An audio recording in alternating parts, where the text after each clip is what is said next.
Dahil umano sa kalasingan kaya't nagpaputok ng baril ang isang gwardiya sa Quezon City nitong bagong taon. Napag-alaman din na wala palang lisensyang magdala ng baril ang sospek. Nagbabalik si Ian Suyo.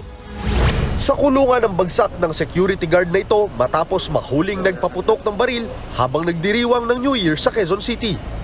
Ayon sa mga pulis, nakatanggap sila ng tawag mula sa isang concerned citizen na nakarinig ng putok ng baril sa Barangay Baysa pasado alas 11 ng gabi. Sa labas daw ng barracks ng isang warehouse nagpaputok ang suspect na kinilalang si alias Boy, 44 anyos. Lumalabas na nakainom daw ang suspect na si Q.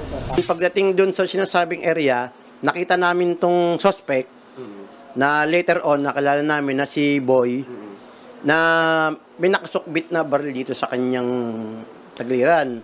Itsura pa lang mukhang nakainom o under influence ng alak. Nakipag-cooperate naman hanggang makuha namin yung baril. Nakuha mula sa lalaki ang kalibre 38 revolver na kargado ng 4 na bala. Napag-alaman ding walang license to own and carry firearm ang suspect. Then na-find out namin doon na itong ginamit ng suspect na walang LTAP. At the same time, walang license to own. Aminado naman si alias Boy sa ginawang pagpaputok ng baril. Anya, hindi niya raw alam na bawal pala magpaputok ng baril sa Metro Manila. Pinaputok talaga po yun po. Kala ko katulad din sa Davao na pili ka sa lupa mapuputok. Dito sa Manila pala na bawal pala po. Maswerte namang walang tinamaan ng ligaw na bala malapit sa lugar.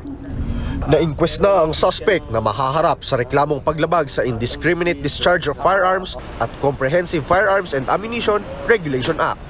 Nagbabalita mula sa Frontline, Ian Suyo, News 5. Mga kapatid, Jess De Los Santos po, huwag magpauli sa mga umaaksyong balita at napapanahong issue sa bansa.